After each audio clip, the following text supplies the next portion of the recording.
noches y bienvenidos al programa. Vamos a empezar de inmediato con la que ha sido sin duda la imagen del día. Este efusivo abrazo de la presidenta Dina Boluarte al ministro del Interior, Juan José Santibáñez. Recordemos que el ministro está envuelto en una polémica a partir de la difusión de unos audios durante una conversación que sostuvo con un capitán de la policía, Junior Izquierdo, quien ha denunciado, ha mostrado audios en los que la presidenta le pediría al señor Santibáñez la desactivación de la DIVIAC. En medio de esa polémica y luego de que el presidente del Consejo de Ministros el día de ayer respaldara el trabajo del ministro del Interior, la presidenta hoy confirma la posición de su gobierno frente al ministro Santibáñez. No solamente lo ratifica en el cargo con ese abrazo y le expresa su confianza, sino que además es un abrazo efusivo y un discurso en el que elogia en esta ceremonia durante la inauguración de una unidad policial, ella elogia el trabajo del ministro y eso que ha tenido incluso que dejar de asistir a Tacna, la ceremonia de reincorporación de Tacna a la patria, privilegiando lo que ella sabía iba a constituir un mensaje político potente. Esto dijo, por ejemplo, entre otras cosas, la presidenta Dina Boluarte durante la ceremonia. Nuestro gobierno, a través del Ministerio del Interior, y gracias, ministro, por tomar esta iniciativa de ponerle fuerza y firmeza contra la delincuencia,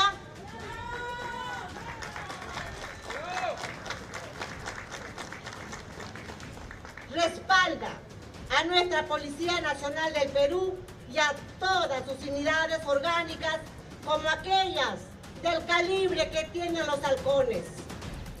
Bueno, pero hay mucho que contar sobre lo que está pasando en Palacio de Gobierno, donde se especula además que la presidenta evalúa algunos cambios en el gabinete.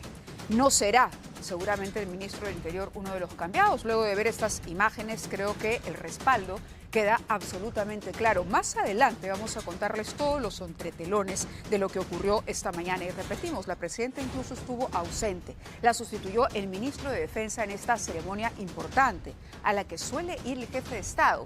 Pero ella entendía, y así lo suponemos, que era más importante expresarle su respaldo al polémico ministro Santibáñez. Y sobre el tema de la inseguridad también tendremos que decir lo propio porque la presidenta le agradece públicamente el esfuerzo que hace por la disminución de la delincuencia. Pero ustedes sacarán sus propias conclusiones sobre lo bien o mal que está actuando el Ministerio del Interior en esta cruzada contra el crimen. Vamos a iniciar también el programa contándoles una historia que es realmente, estremecedora por las consecuencias y por el comienzo de esta historia que se los vamos a contar en unos instantes más. Tiene que ver con la fuga de un policía. Un policía que allá por el año 2012 había sido condenado a cadena perpetua por un crimen horroroso. Violó a su hija de 12 años. La niña, a los 12 años, asume el embarazo y a los 8 meses muere. Finalmente el policía se entrega, recibe una condena, cadena perpetua, y va a purgar su condena. Hoy, sin embargo, a las 5:30 de la mañana, él estaba internado en un hospital de Chiclayo por un cuadro que tenía que ver con anemia o alguna hemorragia gastrointestinal. Y aprovechó este espacio en el hospital para fugar. Nadie conoce hasta el momento el paradero de este policía.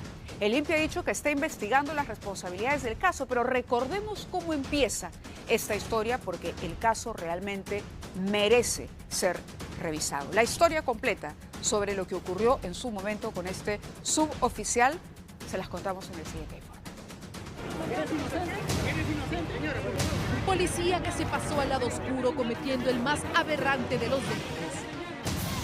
Es la abominable historia de Idubis Trujillano Bustamante, condenado a cadena perpetua por ultrajar y embarazar a su propia hija de apenas 12 años. ¿Tienes algo que decir? ¿Eres inocente o no? ¡Defiéndete! El monstruo que sometió durante varios meses a esta pequeña, sangre de su sangre, y quien finalmente perdió la vida. Había una menor que ha llegado fallecida y que había sido conducida por su padre Idubis Trujillano Bustamante. Se sabe que la niña vivía con su familia paterna y misteriosamente en sus últimos meses de vida, su padre y abusador no le permitía que visite a su madre para así tapar su terrible delito. Que se haga justicia hacia los hijos, que lo den cadena perpetua, por favor. Hasta que, a pocas semanas de dar a luz, Idubis Trujillano llevó a la menor a una posta donde finalmente falleció. Y que la menor presentaba un estado de gestación de 35 a 37 semanas de gestación. En un inicio, este depravado quiso hacer creer que su hija había fallecido de un paro cardíaco, pero durante su velorio, peritos de criminalística irrumpieron en el lugar para llevarse el cuerpo y tras someterlo a una necropsia descubrieron la terrible verdad.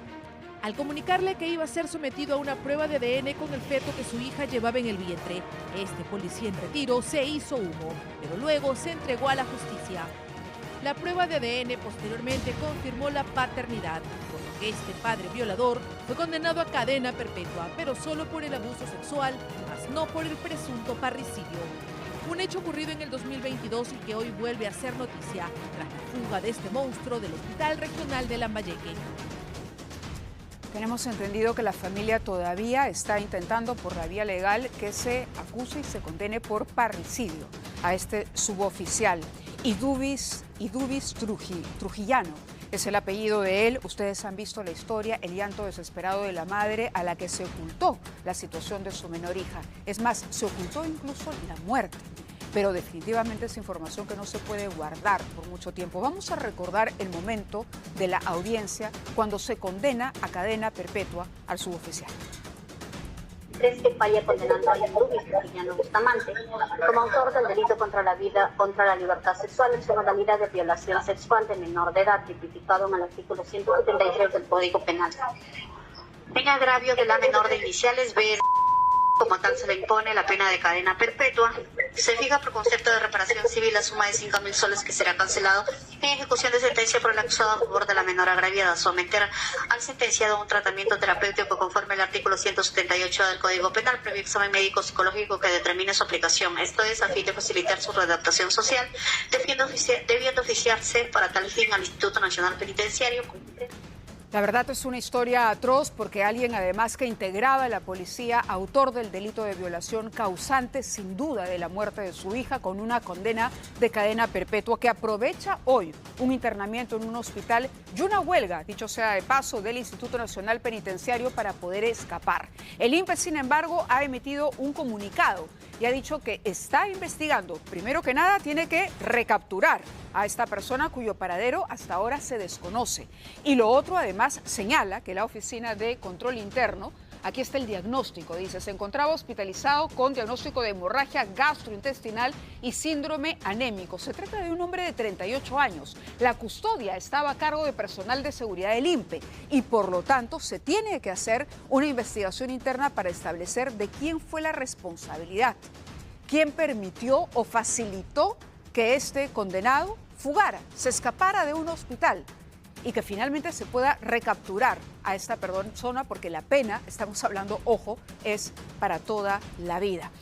En fin, vamos con una información importante también porque nos hace pensar sobre todo en la situación en la que nos encontramos en el país. Aquí en el programa hemos dedicado mucho espacio a ver cómo avanzó la pobreza, a ver cuáles son los problemas y cuál es el hambre que siente la población, sobre todo aquella de escasos recursos.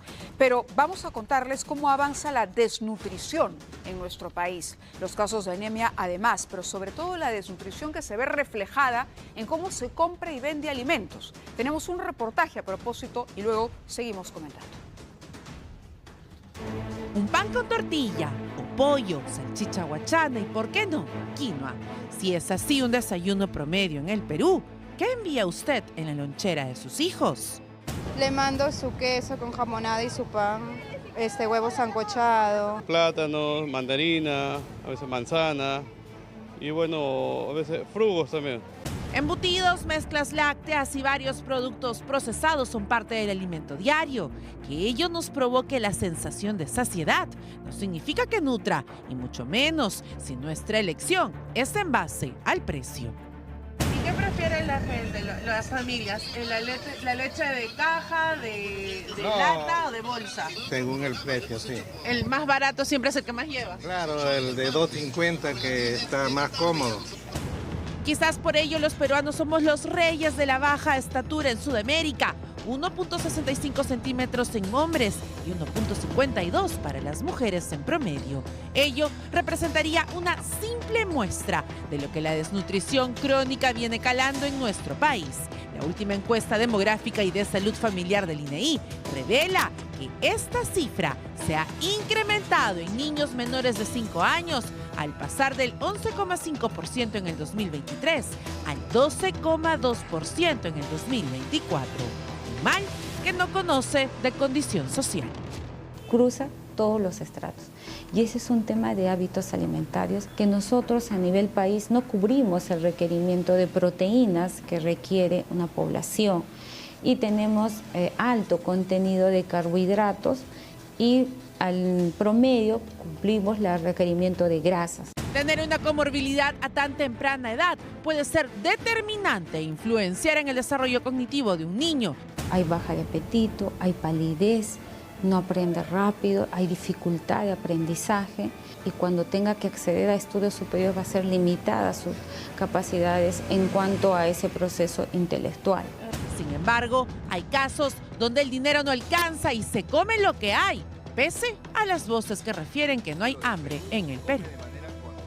A veces los papás vienen y comparten un jugo para los dos niños. Ya no es como antes que compraban uno para cada uno.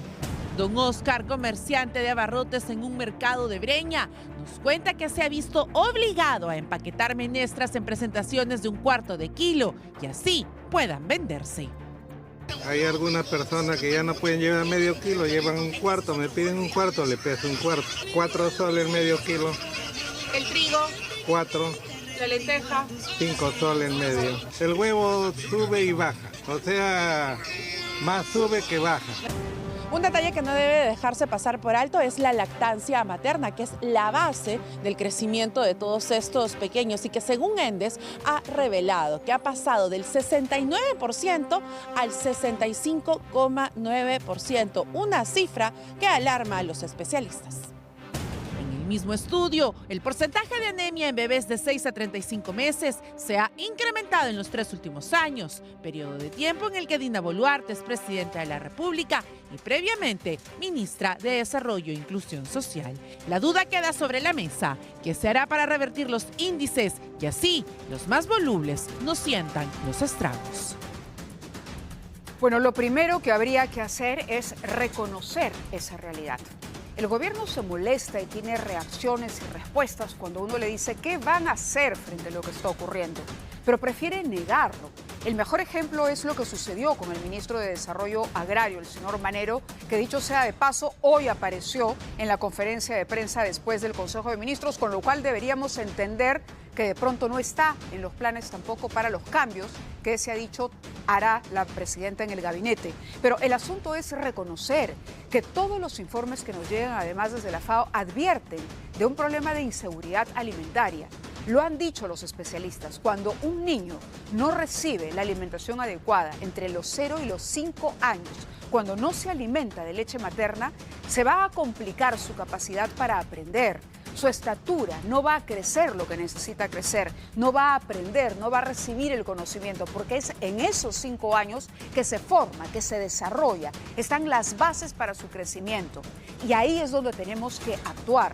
No podemos caer en el asistencialismo permanente. Y es por eso que a veces cuando el gobierno responde de mala gana a la prensa, debería entender que lo que se trata es de visibilizar asuntos que resultan urgentes, más allá de las discusiones políticas. Estos son los asuntos urgentes sobre los que quisiéramos ver a las autoridades actuar. Pero bueno, vamos a un tema que habíamos abordado el día de ayer también porque de alguna manera visibilizábamos la poca atención que hay o la poca inversión que hay por parte del Estado para atender la salud mental. El día de hoy, por ejemplo, damos cuenta de un caso, una persona que evidentemente no está en sus cabales, que tiene problemas mentales, pero que se ha convertido en el terror de los vecinos de Santa Anita. Agarra piedras, ataca por lo menos 2 viviendas, ha lanzado piedras, rompe las ventanas y claro, como repetíamos, cuando se trata de un enfermo mental, la persona es inimputable, no paga una pena. Veamos el informe.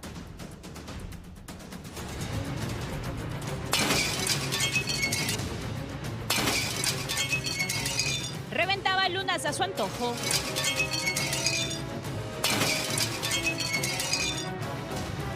Parecía un indigente indefenso, pero se convirtió en el terror de los vecinos de Santa Anita cuando repentinamente comenzó a atacar las casas a punta de pedradas.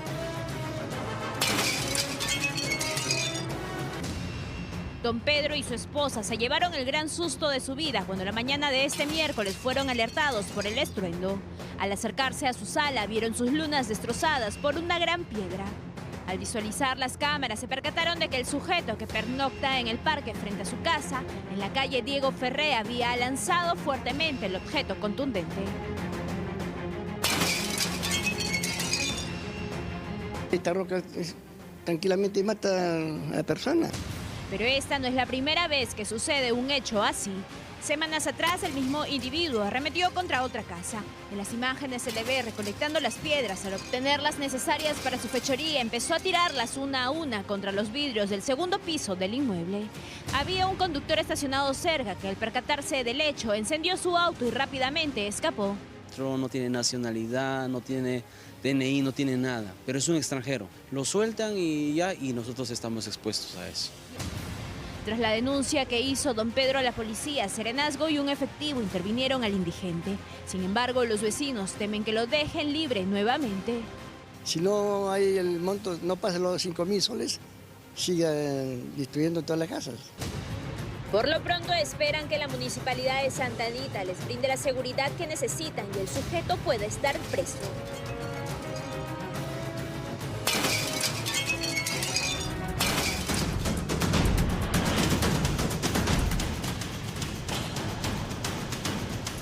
Estas son las imágenes del preciso momento en que la pasajera de un taxi al que había llamado a través de un aplicativo se arroja del vehículo en movimiento. ¿Qué había pasado? Ella lo llama para ir desde Carmen de la Legua hasta Javier Prado, Carmen de la Legua en el Callao, cuando de pronto empieza a darse cuenta de determinado comportamiento sospechoso por parte del conductor. No dejaba de mirarla por el espejo retrovisor, había asegurado las puertas, atención a ello, le había puesto seguro y había cerrado las ventanas, pero lo más importante, se había desviado de la ruta que aparecía en el aplicativo en cuestión. Esta joven se da cuenta de eso, asustada logra bajar con la perilla manualmente la ventana y pide auxilio. Le pide que se pare, que detenga el vehículo, pero ante la inacción del conductor decide lanzarse. Esto, por supuesto, tiene consecuencias y en la otra imagen están ustedes viendo las heridas que le causó el golpe cuando ella se lanza finalmente contra la pista para tratar de escapar. El taxista ha sido identificado como Uber Mori Alejo, detenido pero liberado a las pocas horas. Y esto, por supuesto, no solamente la ha indignado a ella, sino ha indignado también a su familia y a todos aquellos que consideramos debería haber justicia inmediata en un caso tan flagrante. Pero a propósito de ello, hay un vacío legal que vale la pena analizar. ¿Quién o cómo se está regulando a los taxis por aplicativo? Y el día de hoy tenemos una nota preparada por uno de nuestros reporteros, Edgar Aguilar, que ha asistido incluso a corroborar cómo hay tramitadores en los exteriores de la ATU que te ofrecen empadronarte y conseguir que puedas transitar tranquilamente cuando la ATU, sabemos, ha quedado de lado para la fiscalización de estos taxis. Vamos con la nota y luego les comentamos algo más sobre el marco legal que todavía está en el aire con relación a este servicio que se presta en nuestras calles. El informe. Aplicativo libre también. Aplicativo es libre, cualquier aplicativo puede sacar. ¿Cómo? Sin documentos. La cosa es que tú tienes que tener tu permiso, el carro tiene que tener el permiso del ATU, que es un taxi. En Ocurre Ahora ya hemos revelado que la mayoría de empresas de taxi por aplicativo no tienen filtros para aceptar conductores. Mi tema era por el tema de la, como te digo, de las denuncias, pero no hay problema. Hoy evidenciamos otra fuente de un problema que sigue cobrando víctimas.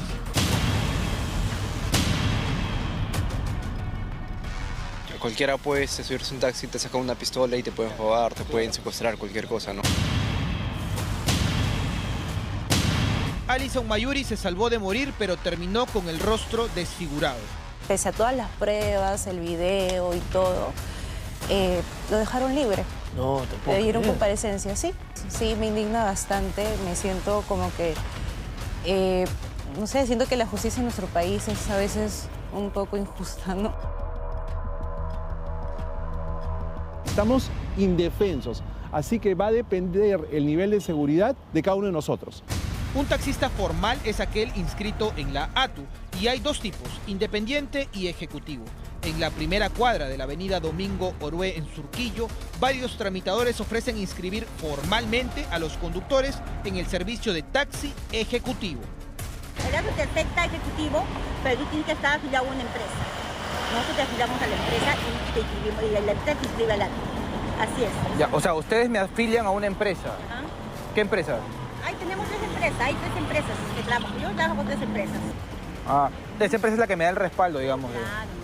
Ya, ¿y cuánto me...? Te da los tres documentos. Los tres documentos son estos. Es la tarjeta de circulación del carro, a modo ejecutivo, la credencial del conductor y cartel del conductor. Para esta inscripción formal, ni la empresa ni la ATU piden antecedentes penales o examen psicológico, por nombrar algunos filtros básicos, lo mismo que pasa con las empresas de taxi por aplicativo. Mínimamente verificar que el conductor no tenga antecedentes de ningún tipo, se ponga claramente en el interior del vehículo un afiche en el cual, un aviso en el cual se indique la identidad del conductor. Nada de eso existe. O sea, ¿cuál es el beneficio de meterlos a la ATU si los puedo meter a los aplicativos? Operativo, ve. Operativo. Un operativo, Carlos. Un operativo te paran, ya soy tu documento. El documento es del taxi, y de tuyo y del carro. En la práctica, la inscripción formal a la ATU sería utilizada por taxistas que trabajan con aplicativos para salir airosos de los operativos de fiscalización. Eso y solo eso hasta que exista reglamentación. Que al no haber una regulación no se puede individualizar responsables. Las empresas siguen manteniendo su posición según la cual ellos son intermediarios, que no existe relación de consumo, que la relación de consumo sea entre la persona que toma el vehículo y el conductor. Y eso pues es una ilusión, pero con esto se están exonerando durante varios años de cualquier tipo de responsabilidad. En cuanto a los... Desde el Congreso hay, por un lado, propuestas para regular los taxis por aplicativo. Estamos preparando un proyecto de ley para regular estos servicios y exigir filtros rigurosos a todos los conductores. Pero por otro lado hay una ley aprobada, aunque observada por el Ejecutivo, que pretende quitarle la autoridad a la ATU para fiscalizar a los taxis. Entonces, ¿avanzamos o retrocedemos? He ahí la gran pregunta. Como nos acaba de explicar Edgar, en efecto se observó esta norma, es la ley 842 que la tiene que revisar ahora el Congreso. Pero lo que propone esta norma es que el control o la normativa que rige esta actividad la tutela la tenga el Ministerio de Transportes y Comunicaciones y no la ATU. Pero vamos a contarles sobre un ranking, por ejemplo, de los distintos servicios de taxi por aplicativo, dependiendo de lo que solicitan a sus conductores. Veamos, por ejemplo, el caso de Django, el DNI. No lo solicitan. Licencia de conducir sí, reconocimiento facial no, evaluación psicológica no, antecedentes penales y policiales no. Tenemos un segundo caso que me dicen este es Driver, correcto. DNI sí, licencia de conducir correcto, reconocimiento facial, evaluación psicológica ausente dentro de los requisitos, antecedentes penales y policiales, correcto. Luego está el servicio de Uber, que cumple con solicitar el DNI, publicar además el DNI del conductor, dárselo al usuario, la licencia de conducir, el reconocimiento facial, la evaluación psicológica y los antecedentes penales y policiales. Y Didi, que es sí el DNI, sí a la licencia de conducir, sí al reconocimiento facial, a la evaluación psicológica. Sin embargo, ahí está en debe, pero cumple con el pedido de antecedentes penales. Por ahora, cada empresa se maneja, cada empresa es un universo distinto, pero tiene que haber un marco legal que le garantice la seguridad a los usuarios, sin duda. Por si acaso, la fuente de este cuadro es Indecopi. Atención con ello y a tomar todas sus precauciones ante la sospecha. Cambio de ruta o lo que fuera, cerciórense cuando suban a un taxi de que no les pongan seguro. Abran la prueba y si se pueden sentar al lado del copiloto, detrás del copiloto, mejor, porque van a poder tener el campo de visión que les permita ver si hay algún gesto sospechoso, como por ejemplo el cuchillo que guardó en la guantera el conductor del caso que les acabamos de presentar. Vamos a ir a una pausa en Ocurre Ahora, pero cuando regresemos vamos a preocuparnos y expresarles también nuestra preocupación en base a hechos sobre este brote por la enfermedad de la meningitis, concretamente por el meningococo. Hasta el momento se han confirmado 5 personas afectadas, pero hay como 21 casos sospechosos. Una adolescente de 16 años ha muerto. ¿Qué está pasando y qué se puede hacer para que no se extienda esta enfermedad?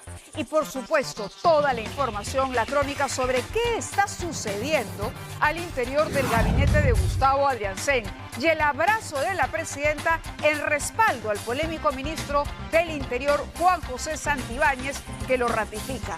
Pudo haber sido un saludo cordial, pudo haber sido un saludo protocolar, pero no. Fue un gran abrazo muy efusivo que incluyó felicitación durante el discurso de la presidenta. Regresamos.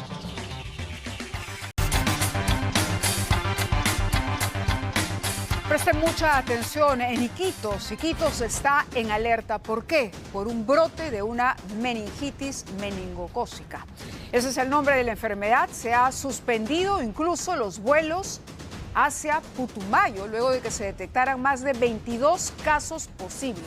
Sin embargo, la información confirmada ya es que se han presentado 5 casos en población entre los 14 y 20 años. Hay un adolescente de solo 16 que ha fallecido a causa de esta enfermedad, el meningococo. Ahora, nos estamos enfrentando realmente a un problema complejo, porque en los hospitales del Estado no hay vacunas contra esta enfermedad. Únicamente las clínicas privadas ofrecen la vacuna. Y la vacuna no tiene un costo menor, más de 300 soles, y hay que aplicar 2 dosis. Pero tenemos información, además, de un médico, me dicen, ¿sí? Que ha detallado. No, bueno, continuamos con esto. Es importante destacar esto que les mencionaba, el precio de las vacunas. Es decir, hay recomendaciones de los especialistas que dicen, hombre, aquí hay que vacunar a la población. En 2 semanas se puede inmunizar a varios, pero no hay vacunas en el Estado. Es decir, solamente aquellos que tienen por lo menos 650 soles se pueden vacunar. Lo recomendable es que se haga en los primeros meses de vida de toda persona para proteger esta enfermedad. Y lo otro que hay que reiterar, porque es grave, es que en el Perú no tenemos información precisa sobre esto. Entonces no sabemos si estos son los únicos casos. Todo hace suponer que son casos que llegaron a través de la relación con la frontera con Colombia, pero no tenemos muy buena data que nos diga de cuál es realmente la realidad del meningococo en nuestro país. Vamos a dejarlo ahí, pero sin duda tarea pendiente para el Ministerio de Salud. Y en otro caso que también causa profunda indignación son los 100 puntos de sutura que terminó recibiendo una mujer luego de un brutal ataque por parte de su expareja. Con un cuchillo, nuevamente, un intento de feminicidio. Increíblemente el sujeto continúa libre a pesar del daño que ha ocasionado. Tenían 2 meses de relación, nada más. Él le lleva 20 años, me parece, o más a ella. 2 meses, pero él estaba obsesionado y ante la negativa de ella, optó ¿por qué? Por atacarla vilmente con un cuchillo. En la espalda, sobre todo, recibió la mayoría de cortes y ahora ella tiene 100 puntos. Voltea la cara. No puedo. Su rostro, cuello, espalda y abdomen han quedado marcados por 100 puntos de sutura. Muestra de la brutal agresión que sufrió a manos del hombre que afirmaba seguir aún amándola, su expareja. Voltea la cara. No puedo. Me cortó hasta el cabello, la espalda. Violento agresor que se negó a aceptar el fin de su relación con Clara Luzardo Mayorga, de 24 años, a quien acuchilló sin piedad. Ambos habían tenido una relación de apenas 2 meses, pero la actitud impulsiva y agresiva de este sujeto alertó en su víctima que lo peor estaba por ocurrir, y no se equivocó. Sacó de su bolsillo la cuchilla, el cúter, y me cortó primero aquí. Después yo intento correr, se me enredan los pies, me caigo al piso. Él me da en la espalda, me da en el cuello, me da de este lado, me da una patada en la cara.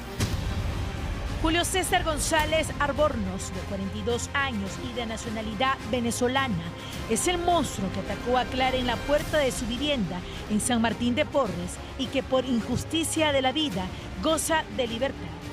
Me dolía todo mi cuerpo. Fui allá y, wow, para que te digan que fue una violencia, ¿no? Fue intento de homicidio. Pido ayuda a la ministra de la Mujer, por favor, yo necesito que este hombre esté en la cárcel, necesito que esté en la cárcel, necesito que esté preso porque él es un peligro para mí, para mi familia, para todo. Voltea a la cárcel. No puedo. Tranquila. Me cortó hasta el cabello, la espalda. Ahora, esta joven teme por su vida, lo que le impide salir de casa hasta encontrar justicia. El problema de la inseguridad, de la extorsión, del cobro de cupos. Nuevamente hay que destacar lo que está ocurriendo en Lima Norte, concretamente en el distrito de Comas, donde se extorsiona a los dueños, a los gerentes de las empresas de transporte. Estos no pagan la extorsión, no cumplen con el pago del cupo y entonces lo que hacen los criminales es tomársela contra los choferes. En este caso hay un chofer que ha perdido la vida, ha sido asesinado precisamente por el incumplimiento del pago de esos cupos. La nota. Con una víctima mortal como prueba de su ferocidad y una nota amenazante, han declarado la guerra por el control de las extorsiones en Lima Norte. Empresa Naranjito, hoy mató a un chofer, mañana a otro y a otro si le siguen pagando al monstruo de Chonguito. Desde hoy no pagarán, atentamente, los que matarán al monstruo de Chonguito. Nuevamente los praderos se tiñeron de sangre luego de que un chofer de la empresa Mandarino, conocida como Naranjito, que cubre la ruta San Juan del Urigancho-Comas, fue acribillado por sicarios. Era la última ruta de Ruthman Berrios, de 32 años, cuando fue sorprendido en la vía conocida como Pasamayito por dos criminales a bordo de una moto. Ha sido casi el último carro, su última vuelta. Una pena haberlo perdido. Y es que esta empresa de transporte vivía todo un infierno, amenazada por dos bandas que le exigían el pago de cupos. Una de ellas la lideraba alias Monstruo de Chonguito y una nueva banda que buscaba sacarlos del mercado de la extorsión. La muerte de su compañero solo se suma a otros ataques que ya han recibido a punta de plomo. Hace mes y medio un compañero de trabajo, le metieron 3 balazos, como lo digo, ahora anoche también ha fallecido. En ese entonces, la gerencia habría pagado aparentemente la cuota que solicitaban los extorsionadores de alias Monstruo de Chonguito. Mantener la calma, tratar de ordenar bien las cosas. Estamos llegando a una negociación. Están pidiendo y quieren cobrar supuestamente 10 soles por cada carro por día. Este peligroso criminal sería nada menos que Eric Moreno Hernández, un ranqueado sujeto cuya información de su paradero costaría más de 100.000 soles según el programa de recompensas de la policía por estar involucrado en diversos secuestros, incluidos en el de la adolescente Valeria. En todos estos años, alias el Monstruo de Chonguito se ha dedicado no solo a raptar, sino también a sembrar miedo y terror a los empresarios de Comas, Caraballo y Puente Piedra. Según las primeras investigaciones, la muerte de Ruthman Berrios, el chofer de los Naranjitos, corresponde a las amenazas de una nueva banda que busca pisarle los talones a Moreno Hernández con el único fin de quedarse con todos sus negocios ilícitos de Lima Norte. En tanto, los conductores de transporte público pararon sus unidades y exigieron seguridad. Tremendo, la verdad, nuestras condolencias para la familia de este chofer. Y hoy el comandante general de la policía, fíjense ustedes, decía algo así como que se habían desactivado 700 organizaciones de extorsionadores y que sin embargo la prensa contribuía a generar una situación de zozobra. Pero esta es la realidad, señor comandante general de la policía. ¿O usted sugeriría que no le dijéramos a nuestro público que hoy ha fallecido un chofer porque no se ha cumplido con el pago de un cupo? Si de pronto es lo que pretenden. Sabemos que se puede estar haciendo esfuerzos por parte de la policía, pero sabemos todavía que el trabajo es largo y que el crimen hoy por hoy es un crimen que ha sabido empezar a encontrar relevo. Se desactiva una banda, se forma inmediatamente la otra. No es un tema ajeno.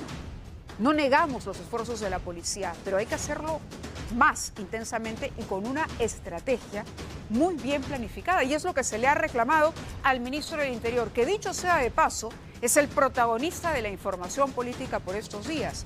Un ministro del Interior, Juan José Santibáñez, que tiene una denuncia por abuso de autoridad.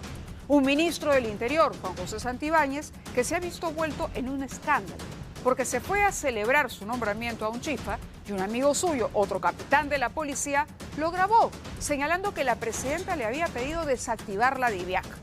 Lo que ha dicho Santibáñez ante estos audios es que han sido manipulados, que no es su voz. El abogado, sin embargo, de la gente que habría grabado a Santibáñez, conocido como Culebra, ya entregó, de acuerdo a información de Perú 21, esa matriz. Y por lo menos los chats de WhatsApp son verdaderos y corresponden al teléfono del ministro. A pesar de todo este embrollo, que en otros tiempos hubiera merecido o hubiera provocado la renuncia voluntaria de un ministro ante el escándalo para no hacerle daño a la imagen del gobierno, contrario a todo esto, hoy hemos recibido las imágenes. A ver, no sé si con sorpresa, pero sí ha llamado la atención la efusividad del abrazo que le ofrece la presidenta Dina Boluarte. Ayer ya el presidente del Consejo de Ministros le había dado su respaldo y había dicho que mientras él esté en el cargo, tiene que apoyar a todos los ministros. Pero hoy la presidenta Boluarte quiso reafirmarse más en su posición y que quede absolutamente claro, no estaba en el programa de esta ceremonia de los halcones de la policía. ¿No? Luego nos enteramos los periodistas que la presidenta asistiría. ¿Para qué asistiría? ¿Para la inauguración del local? Está claro que no. Está claro que la presidenta asistió para esto, para esta imagen que están ustedes viendo, para abrazar al ministro, porque además se esfuerza mucho durante el discurso en felicitarlo por el éxito que tiene y por esta lucha contra la delincuencia que está haciendo. Tenemos la nota completa con la crónica. Una imagen vale más que 1000 palabras y sobre todo si es por partida doble. Los cálidos abrazos en público que le prodigó la presidenta Dina Boluarte al ministro del Interior parecen acallar las versiones que daban por hecho la salida de Juan José Santibáñez del gabinete ministerial tras la difusión de unos audios que lo pusieron en el ojo de la tormenta. Dios me la sigue siguiendo, te lo juro. ¿Tú sabes que para subir todo vale? Ministro y presidenta lucieron en paz y tranquilos durante una actividad oficial en el Agustino. Nuestro gobierno tiene un firme compromiso con la paz y la tranquilidad de nuestros ciudadanos. Juan José Santibáñez recibió una flamante base policial en el Agustino. Esto luego de respaldar en entrevista con Ocurre Ahora las investigaciones contra el crimen hechas por los efectivos especializados, salvo aquellas que involucran a algún miembro de la familia Boluarte Segarra. Yo valoro las investigaciones que conozco. Los casos que usted me refiere no los conozco, no he preguntado sobre ellos. En una semana donde los cambios en el gabinete de la presidenta suenan fuerte, los abrazos con Santibáñez lo colocan como un abanderado de la gestión Boluarte. Esto responde a un reparto de espacios de poder con el Congreso, que es el que sostiene, por el momento, la estabilidad laboral de Dina Boluarte en la presidencia. Una lealtad que aparentemente se devolverá con una permanencia no pronosticada en medio de tantos cambios ministeriales. Se especula que al menos 5 carteras del Ejecutivo le dirán adiós a sus actuales titulares, entre ellas las de Agricultura, Cultura y posiblemente Produce. De repente simplemente confía en él, o le da confianza, o le dice tranquila, no va a pasar nada con tu hermano, o sea, todo bien, vamos para adelante. Basta con esa necesidad de confianza y le den tranquilidad para que genere una lealtad a la que ella no ha estado acostumbrada. Un Congreso que aprobó modificaciones a la ley de crimen organizado que podrían complicar operativos policiales contra grupos delictivos, pero cuyo actuar no ha sido criticado por quien se presenta como el principal defensor de las fuerzas del orden público. No, es que no me pongo en esa posición, yo no me pongo en temas, en supuestos.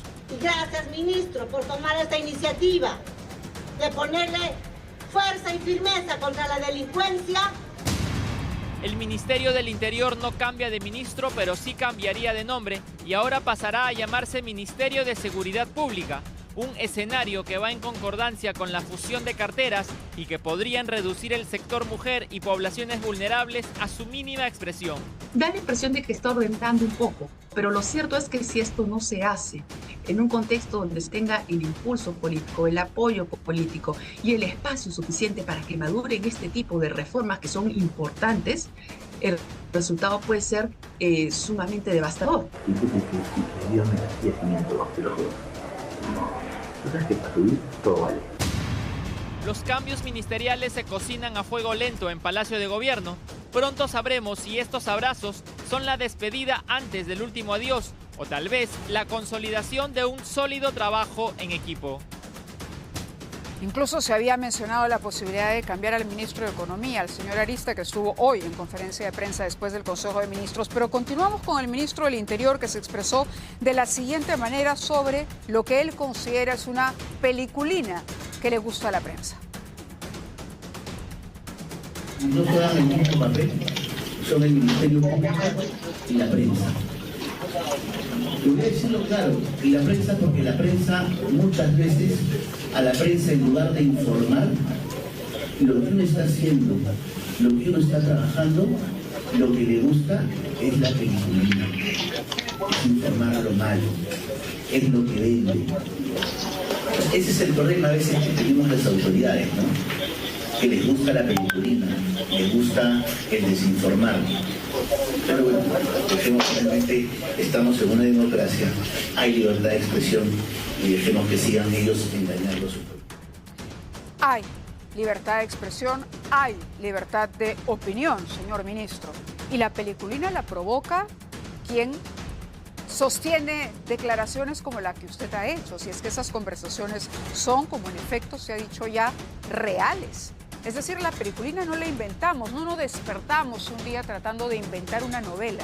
Lo que hacemos es trasladar información real y verificada. Y en todo momento ha denunciado ya ante Naciones Unidas prácticas de terrorismo de Estado en Venezuela por parte del régimen de Nicolás Maduro. Estamos hablando de violaciones de derechos fundamentales, de una represión, de arresto arbitrario, de desapariciones de manifestantes. Desde el 22 de julio, 1.672 detenciones. La mayoría son jóvenes, no se les permite siquiera contar con un abogado. No hay derecho al debido proceso en Venezuela. 108 violaciones a la libertad de expresión, pero lo que es más grave, al menos 23 personas, según los reportes, han muerto, todas por disparo. 8 muertes atribuibles a las fuerzas militares, 2 muertes atribuibles a la policía. Esto ha sido durante una presentación del informe elaborado por la Corte Interamericana, la Comisión, en este caso Interamericana de Derechos Humanos, ante la OEA. ¿Qué países se abstuvieron o estuvieron ausentes en la sesión? Brasil, México y Colombia, que están dudando, que no saben prácticamente qué hacer. Pero ese silencio frente a lo que debería ser una condena abierta a los abusos que comete el gobierno del señor Maduro, hasta ahora en el poder, es un pecado de omisión. Y esto que estamos siendo bastante cautelosos, es no mirar. Utilizaban muletas, pero de pronto empezaron a caminar. De un momento para otro se produce el milagro y se agarran a muletazos. Veamos lo que ocurrió.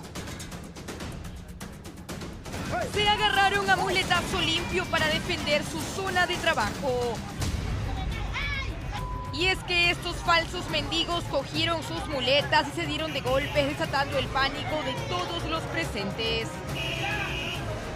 El violento hecho ocurrió a plena luz del día cuando esos sujetos se empezaron a perseguir, mientras que a base de insultos se caldeaban los ánimos.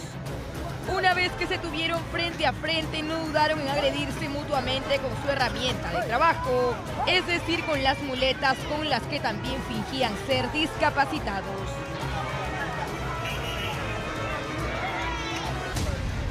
Según testigos, la gresca se desató porque uno de ellos invadió el perímetro en el que el otro ejecutaba sus labores, ocasionando la molestia de este hombre, que no dudó en coger su muleta para amenazarlo y desalojarlo del lugar. Escenas de gritos, violencia y caos que ocurrieron en presencia de grandes y chicos en los exteriores de un centro de abastos en Barranca. Nos ocupamos ahora de la huelga de hambre que protagonizan los maestros del SUTEP que vienen participando. Además de una huelga, han ellos expresado sus reclamos en la Plaza de Armas, en la Plaza Mayor de Lima. Luego han continuado con estas manifestaciones frente al Palacio de Gobierno. Lo que están pidiendo los maestros es que el gobierno cumpla con asignar al sector de educación el 6% del presupuesto, entre otras mejoras en remuneraciones. Los negocios, como podemos ver en las imágenes, en el centro de Lima, en el Jirón de la Unión y los cercanos a la Catedral, tuvieron que cerrar sus puertas y los asistentes a las manifestaciones tuvieron algunos altercados con la policía que resguardaba la zona, evitando que esto se desborde. Pero ese es el problema. Han pedido un diálogo directo con el ministro. Vamos a ver si esto encuentra una salida, sobre todo por el bienestar de los más perjudicados, que son los estudiantes en todo nuestro país. Ya hace algunos días nosotros pusimos al descubierto un robo de 2 millones de soles al SAT, al Servicio de Administración Tributaria. Esta noche vamos a contarles, porque tenemos una segunda parte de esa revelación a cargo de Alcides Hoyos, que nos dice que quien estaría a la cabeza de esta modalidad y de esta organización, que comprende por lo menos a 15 personas, entre ellas funcionarios del SAT, estaría liderada por un delincuente conocido como alias Frank. No estaría dentro, estaría fuera del SAT, pero contaría, por supuesto, con la colaboración de algunos trabajadores e incluso, se dice, de algunos gerentes en puestos estratégicos. El destape de Ocurre Ahora sobre un robo sistemático a las arcas del Servicio de Administración Tributaria de Lima, que involucraría a exfuncionarios del ente recaudador, tiene nuevas revelaciones. Hoy les contaremos el modus operandi de la presunta mafia que desfalcó por más de 2 millones de soles las arcas del SAT bajo la modalidad de pagos inflados a falsos acreedores. Pocos saben que el SAT emite resoluciones que devuelven plata pagada en exceso o sin razón por los contribuyentes. Los montos, que suelen ser menores a 20 soles, pueden ser cobrados por los beneficiarios en un periodo de hasta 10 años desde que reciben aprobación. Las resoluciones que fueron adulteradas no habían sido cobradas dentro de este plazo. Justamente este tipo de documentos olvidados eran los preferidos de quienes fraguaron el millonario desfalco en el SAT. Mediante manipulación del sistema informático del SAT, la red de ladrones emitía cheques que no correspondían a los verdaderos beneficiarios y que inflaban el monto a pagar. Así, deudas de 13 soles se convertían en pagarés de hasta 40.000 soles para beneficiarios ficticios. Según denunció la Procuraduría, serían 19 las personas que cobraron dinero sin ser acreedoras del SAT. Pero ¿cómo lo hacían? Uno de estos 19 investigados nos hizo llegar información acerca del modus operandi. Según su relato, un hombre llamado Frank los contactaba para informarles que tenían un cheque por cobrar. Luego se encontraban para concretar los términos de la transacción.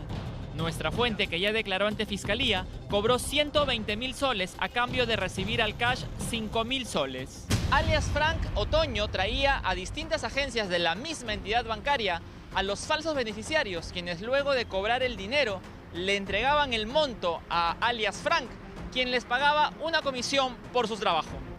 Los falsos beneficiarios eran conminados a borrar cualquier rastro de comunicación con Frank, que de acuerdo a la carpeta fiscal se trataría de Frank Antonio Carvajal Mejía.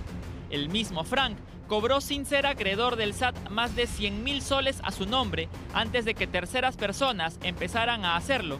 Se trata de un hombre de 34 años, sin antecedentes penales o policiales, que vive en la ciudad de Chiclayo.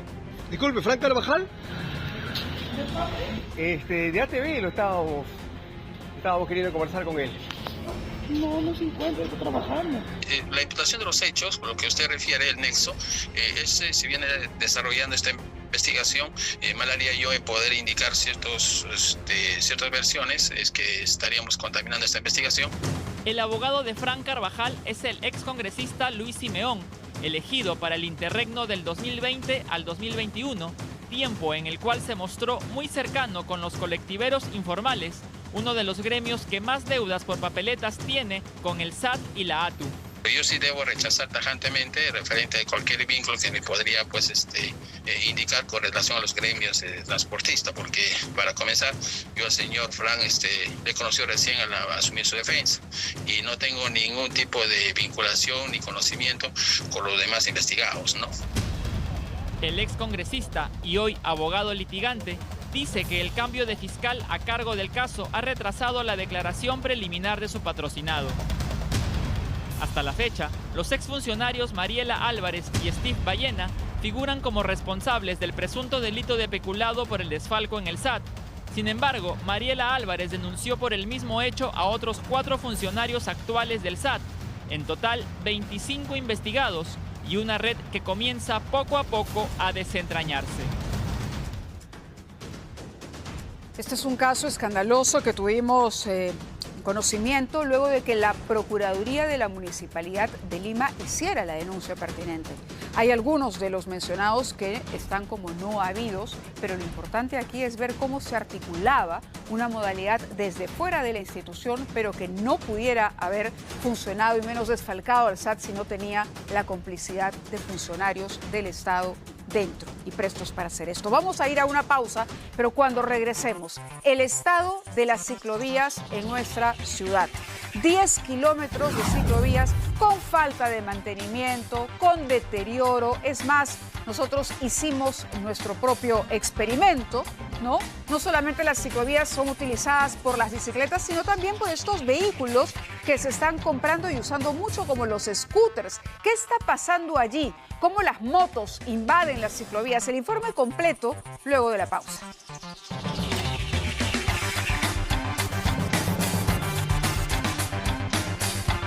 Las enfermeras.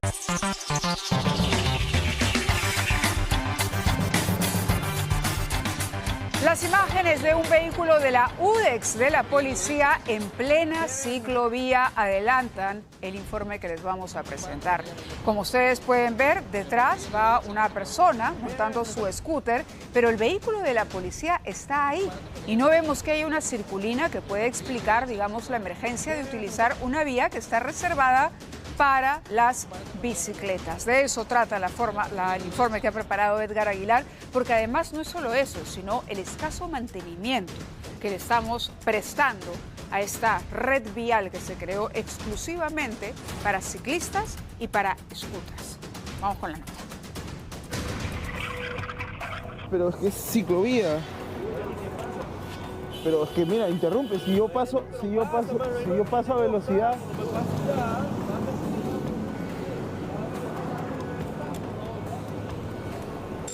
Más de 10 kilómetros de ciclovías de Lima han desaparecido o parecen cráteres volcánicos.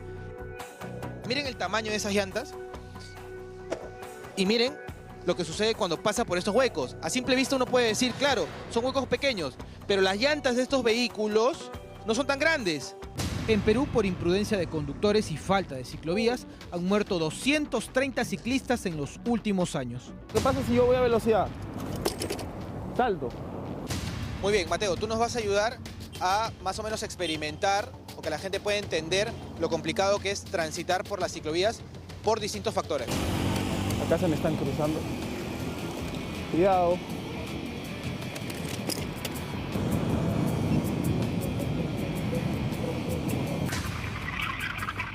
Pero es que es ciclovía. Pero es que mira, interrumpe, si yo paso a velocidad.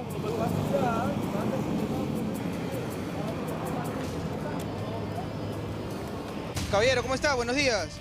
Una consultita. ¿Se han dado cuenta que están acá interrumpiendo el pase de la ciclovía? No, yo no sé, amigo, yo no soy el dueño ni nada. No, pero eres el usuario, en todo caso. ¿El usuario por qué? Si mi moto está ahí, no está interrumpiendo la ciclovía. No, pero están trabajando sobre tu moto, pues. No tengo nada que ver aquí. ¿Cómo que no? ¿No es su moto, entonces? Sí, mi moto. Pero entonces están trabajando en tu moto, jalando un cable por acá que puede ocasionar un accidente. El 2022 había cerca de 70 ciclovías habilitadas en Lima y Callao, o sea, 300 kilómetros a lo largo de 14 distritos. Hoy, muchas de estas vías han desaparecido y algunas solo generan más confusión. Cruce del Jirón Aptao con la Avenida México en el distrito de La Victoria, y acá tenemos un dilema porque vemos una ciclovía que está pintada bueno, no está bien pintada, pero por lo menos se puede distinguir. Pero los conductores y las personas que trabajan acá nos dicen, esto ya no es una ciclovía. Ya no es ciclovía ya. ¿Ya no es ciclovía? Ya no es ciclovía. ¿Pero todavía está señalizado? No, ya no es ciclovía, hermano. ¿Esto es ciclovía o no es ciclovía? Ciclovía, amigo. Algunos nos han dicho que no. No, es ciclovía porque esto viene desde la avenida, todo adaptado desde 28 de julio hasta acá. Hace 2 meses lo pintan, lo repintan. Creo que eso hace la policía para sacar papeleta, no hay otro... Yo como siempre paso por acá. La Municipalidad de La Victoria ha dicho a este programa que esta ciclovía fue observada por la Municipalidad de Lima. O sea, actualmente no es ciclovía, sino carril vehicular. Para evitar la confusión sería ideal entonces que se borre la señalización.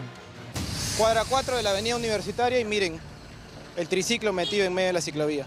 Encima lo apura el chico. Caballerazo, ¿cómo está? Buen día. Este es ciclovía, hermano. Sí, ya sé, ya, sino que estoy... No, pues, pero acá no puedes estar. Ahorita acabo de salir de una casera que le he sacado un colchón. Pero, ¿y si ocasionas algún accidente, hermano? No, sí, disculpa. ¿El colchón lo podrías trasladar también por allá? El gobierno alemán dona a la Municipalidad de Lima cerca de 20 millones de euros para las ciclovías, pero al norte, centro y sur de la ciudad, varias de estas vías lucen como las acaba de ver. Con esta información ponemos punto final a la edición de hoy.